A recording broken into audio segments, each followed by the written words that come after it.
Summer season வந்துருச்சு. வீட்டை விட்டு வெளியே போனாலே உடம்பெல்லாம் எரியுது, புகையுது. எரியுதுடி மாலா, ஃபேன போடு. சோ இந்த சம்மர்ல உங்களோட உடம்ப ஹெல்த்தியா வச்சுக்கிறதுக்கு சில டிப்ஸ் சொல்றேன். சேவ் பண்ணி வச்சுக்கோங்க, உங்களுக்கு ரொம்பவே யூஸ்ஃபுல்லா இருக்கும்.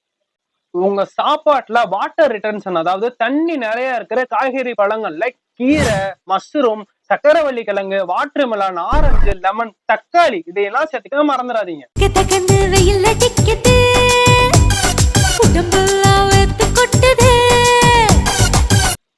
முடிஞ்ச வரைக்கும் மத்தியான நேரங்கள்ல சன் எக்ஸ்போசர், அதாவது வெயில்ல சுத்துறத அவாய்ட் பண்ணுங்க. இது உங்களோட ஸ்கின் சீக்கிரமே டேன் ஆகாம இருக்கிறதுக்கும் ஹெல்ப்ஃபுல்லா இருக்கும்.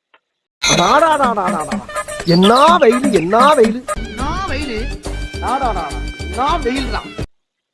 சம்மர்ல நமக்கு பயங்கரமா வேர்க்கும். சோ நம்மளோட பாடி சீக்கிரமே டீஹைட்ரேட் ஆயிரும். இந்த ஊர்ல அப்படி அநியாயம்.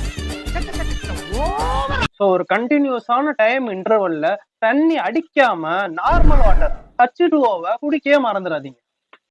சம்மர் சீசன்லயாச்சும் வறுத்தது, பொரிச்சது, ஃப்ரைட் ரைஸ், நூடுல்ஸ்ன்னு சொல்லி நம்ம பாடிக்கு அன்ஹெல்த்தியான ஃபுட்ஸை சாப்பிடுறத கம்மி பண்ணுங்க.